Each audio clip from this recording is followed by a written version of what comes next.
Alright, so race 2, reverse grid. You can see my arch nemesis to the right of frame there, in the 810 Integra. And immediately behind me the number 30 Honda Civic, which finished just after me in the first race, I think, but with a slightly faster lap time. That's Andrew Crins, and he's got a real good start. I've only got the rear camera for the first few laps, but the front camera will kick in, I promise. Number 97, A111 of Grant Butler coming in, and so is everybody else, and right now I'm cacking myself. A101 coming on the side, Toyota Exif, I think, up my butt. 3 wide, brilliant. And Lancer sort of poking around the back there. Starting from the front of that flag drop was pretty nerve-wracking. I got a better start than in my first race, happily. As you can see there, Andrew, the Integra couldn't quite get past me. We were side by side through turns 2 and 3, but my main goal here was just to keep that Integra behind me. I'm reasonably confident I could run away from him.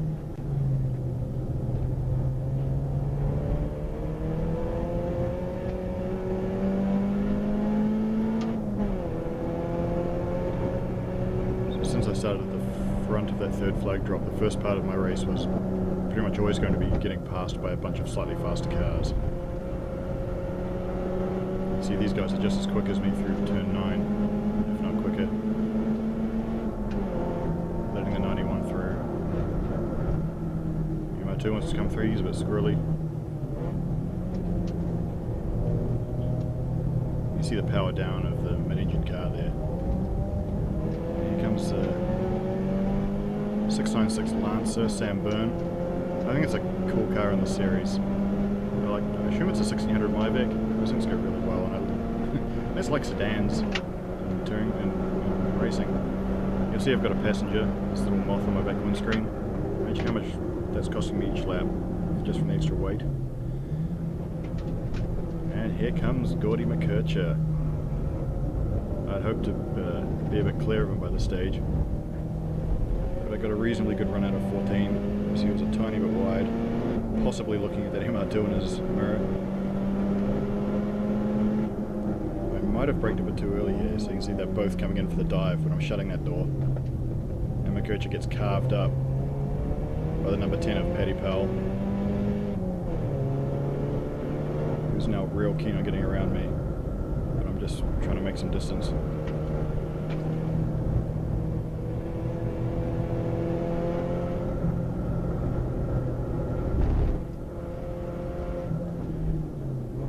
Not sure if I braked a little bit late here or I gave him a little bit of room on purpose,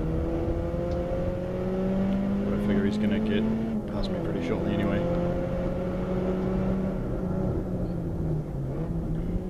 Yep, he's got the overlap, so leave him some room. Power down. Behind me it's Integra Primera. Is it the 101 Levin? And maybe a Pulsar. A little bit of a gap here, and I know I can make more at turn 9. Integra's just integrating each other back there.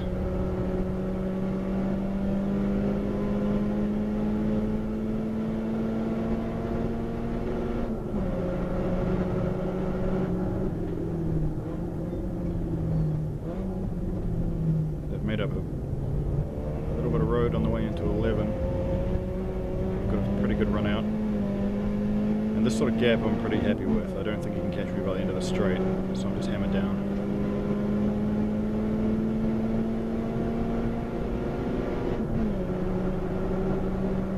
In the previous race, had I done turn 11 like that, I might have stayed in front of him. Also, had I maybe taken the inside line into 12, but I didn't. I am a little bit noob at racing. Feeling right here, just not holding anyone up, that's always good.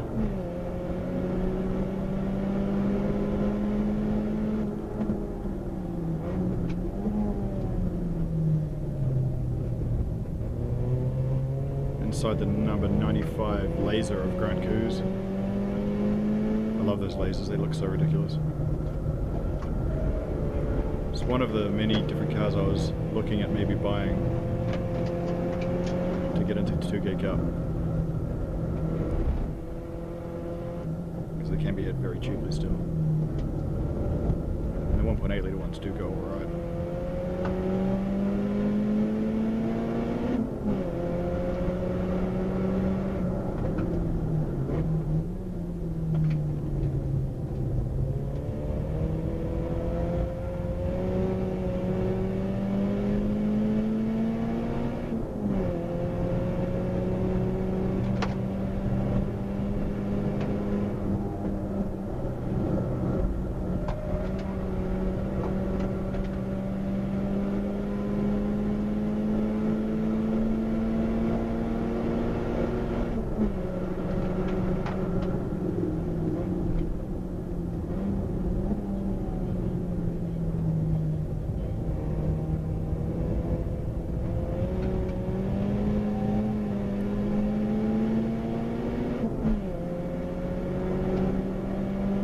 Like the Primera of Dean Jones, now has overtaken McKercher and Co. to chase me down. Those P11 Primeras, they just seem so pedestrian on the road, but all the ones in this series seem to go really, really well. Exactly the same engine as my Sentra.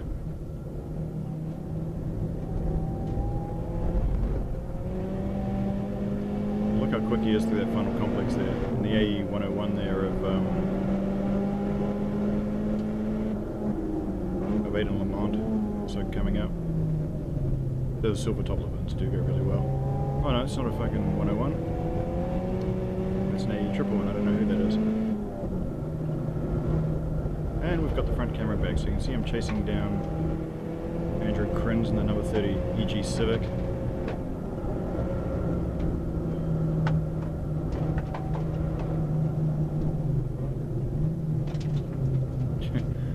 They're getting a little bit bunched up there, so I stick my nose down the outside for no good reason. And here comes Jones in the Primera. That's a fucking great looking car. I mean, I don't... The P11 Primera is like the epitome of the boring 3-box saloon styling, but that livery is fucking great. It looks like a touring car from the 90s.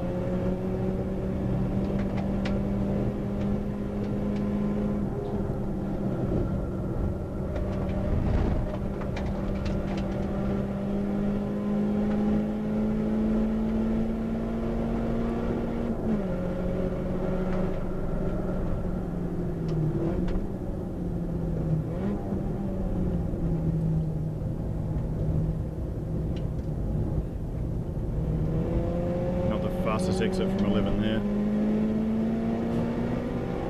It seems like I've got a little bit more straight line than the SW20 MR2 here. But there's Levin going around the other side of him. And those black tops have serious straight line pace. Here he comes, number 62. Matthew Randall. And the hilarious rear brake lockups they get.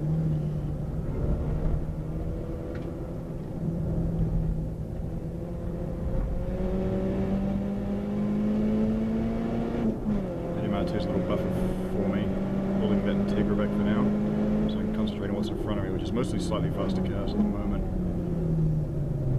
You can see up there on the outside the green BMW E36 Compact of Alistair Hawkins, who actually started beside me on the grid. But that thing launched hard and quickly drove away from me. It's not particularly powerful, but with the fat tyres and rear-wheel drive, it's got a big advantage from a standing start.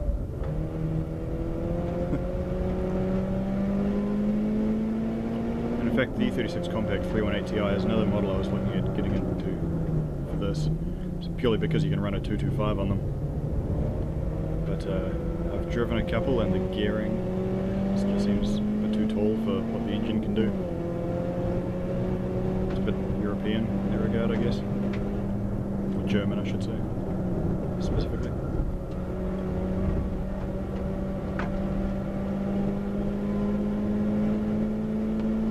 Yes, the Sentra's got the edge in the straight line. So I'll take him on the way into here, but I know his cornering speed's going to be good. He's got a good chassis and fat tyres. Don't worry, that image will be back shortly. Here we go. So I was unable to get past him there. My run isn't amazing, but neither is his. And look at this. This is maybe my most epic moment of being a race driver so far. It's coming past 2 BMWs on the trot. Makes me feel pretty pro, can't lie.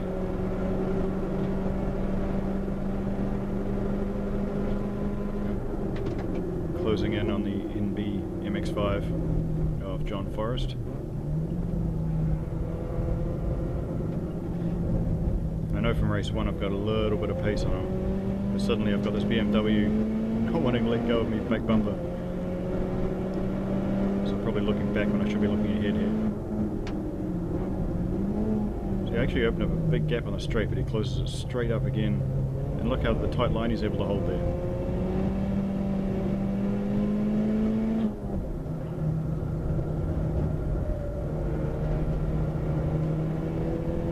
Just gaining no ground through the infield here.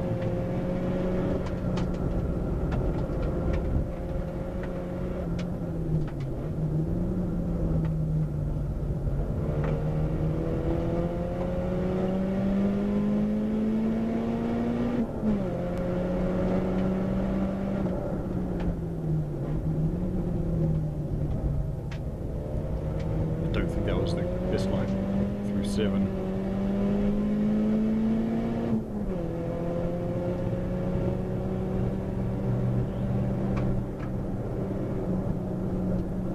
Some ground here. I know I've got much better top end speed than that 1.6 litre MX-5. And we're able to close that gap. Take him on the inside, all the way through 10 to 11. It's on the outside of 10 really.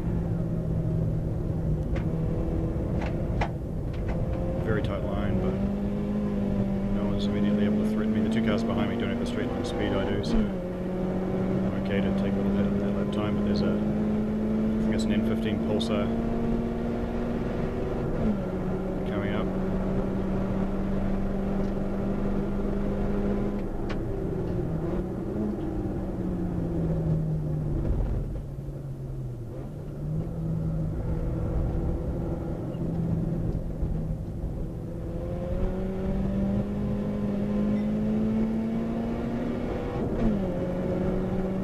I guess that's an Vortec Pulsar, so I think it's an SR20 as well, maybe a slightly special SR20. Three-wheeling hard, running wide, and I'm like, oh, maybe I'll just pop through the inside here, but no, it gets that power down. And we'll have the inside line for 2.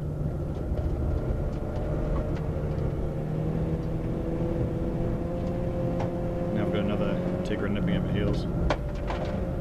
Didn't exactly nail turn 4 there. Out of the brakes for 5, and nearly at the apex. It's probably about this point my brake pedal's starting to go just a little bit long.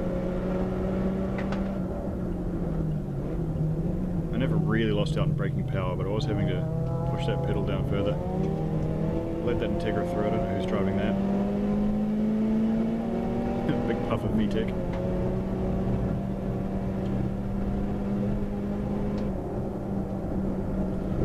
Bunched up through 10, which gives me the advantage, the opportunity to close up the gap a little bit. As we're closing in on the AE111 of Neil Rose, I think.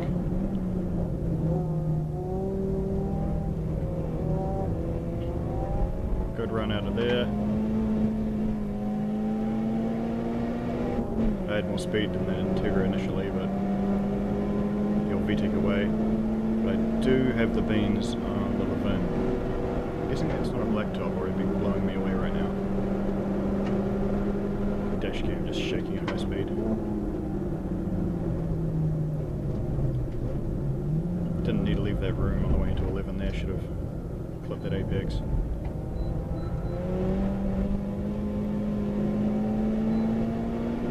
Can't really tell with the audio I've got here, but I'm wheel spinning like mad out of 14. Big brake lock up there. That must have been that white AE111, which I think is Randall.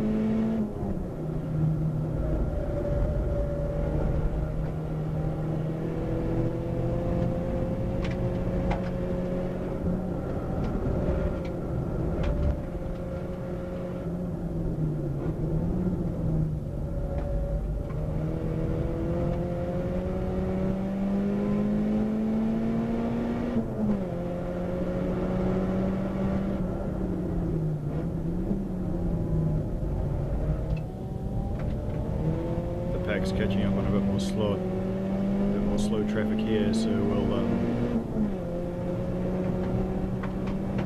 wondering whether it's going to hold up any of the faster guys. Not that that would do me much long term, but I turned in too early there. The exit ripple strip, which is a fucking rough one.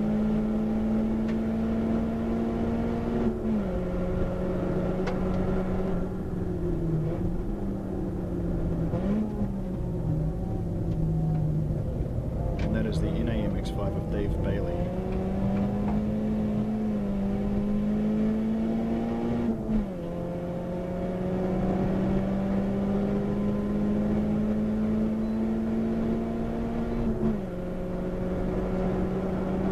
I sort of figured I'd be catching up to him a bit faster than this. But because he's got the same engine as that NB, but I guess the NA is a lighter car. There's also the 171 MR2 there of Taylor Williams. A little bit surprised to be chasing and passing MR2s. I thought like even the base model was a bit more powerful in my car and no heavier. And they got such a great chassis.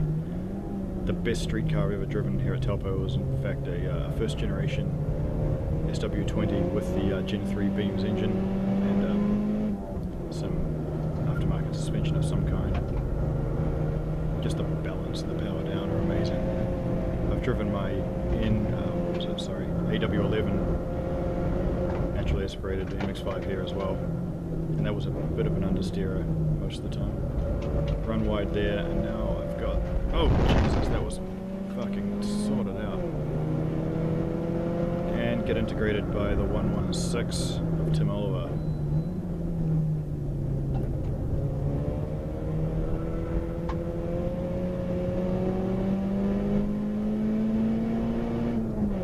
Also lets out a little puff of VTEC on the gear change. I hear that's a feature, not a bug. Oh, braking. Well, you didn't have a good line. And we will get past Bailey for the run down to 11.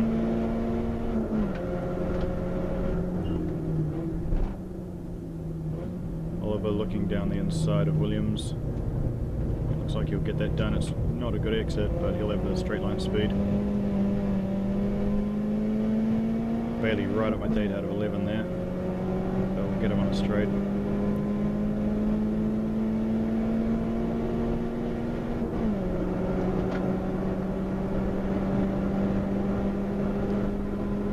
Yeah. And we'll take, shit, what's his name?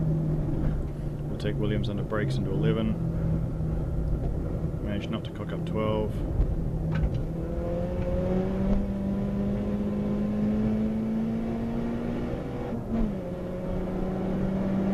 Let's see how much faster Oliver actually is.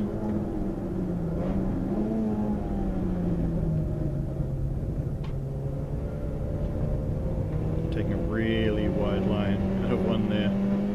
He is, and I'm just got to swing way out for 2.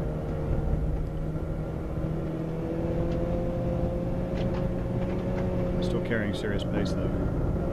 I'm not able to close up the gap any.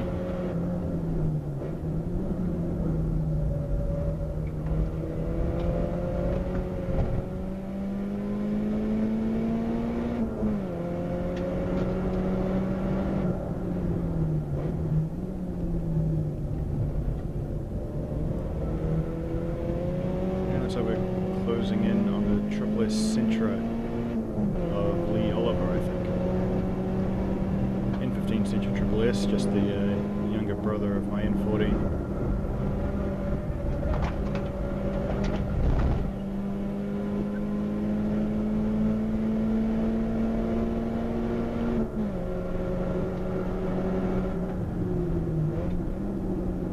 Is that the, yeah, Levin's run wide there.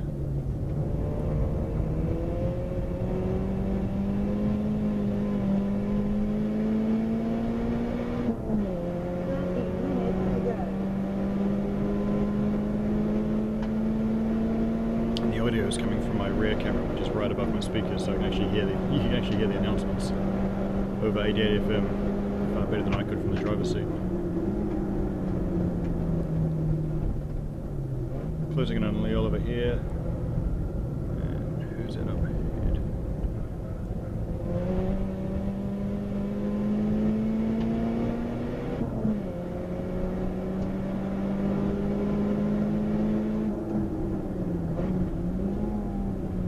whether he was so far inside because he was wanting to challenge the familiar of Tim Manderson, or whether he was worried about me dive bombing him. I was too far away.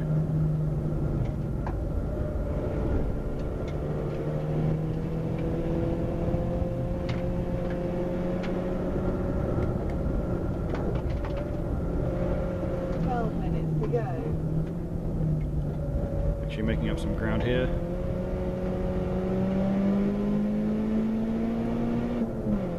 Manderson and Oliver both having started on this towards the tail end of the second flag drop, I think. So I've made up a fair bit of ground on cars that were only very slightly slower than me in the first race. Carry that speed through 9.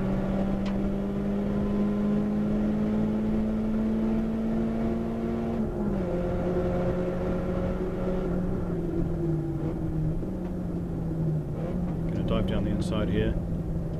Again, not a great line for the exit. And he'll be able to carry more speed than me as he actually apexes on the way out. But I think I've got a very slight top end advantage in terms of speed. Inside Manderson, I mean, you know what I mean.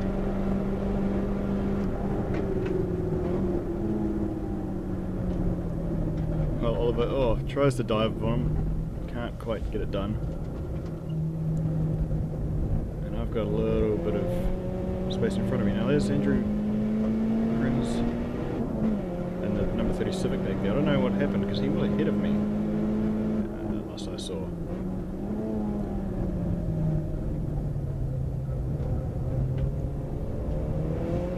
Haven't actually seen anyone properly go off, so maybe he pitted? Who knows?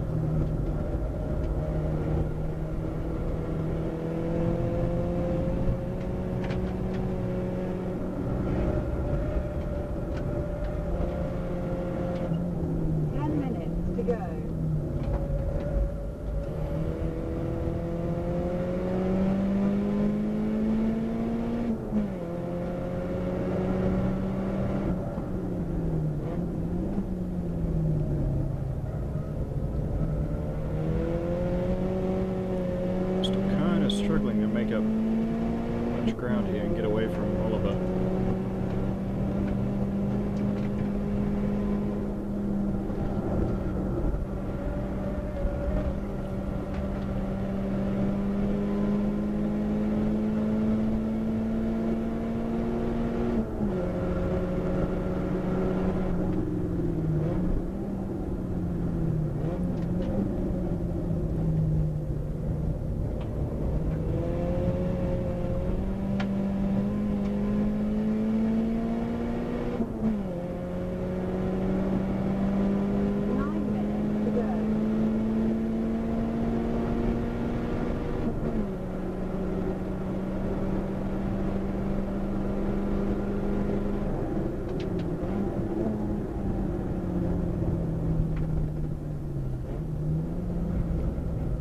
Probably here I'm heel toe downshifting, which I don't know if many people in the series bother with, but my brother, who actually owns the Sentra and who was a mechanic, was guilting me about the clutch life. He reckons downshifting to real high RPM is hard on the clutch. So heel toe, yeah, it sounds cool, so why wouldn't you?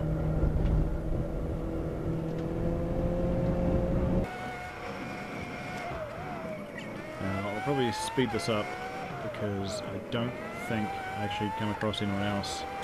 I'm going to spend the rest of the race looking at my rear vision mirror, wondering about that EG Civic and whether he's going to catch me or not.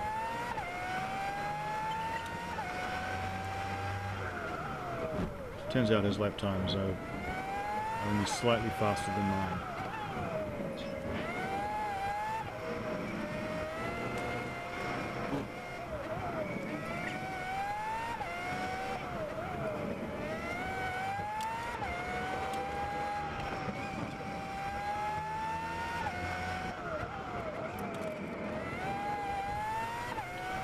Just skipping 3 uneventful laps here to bring us into the last lap.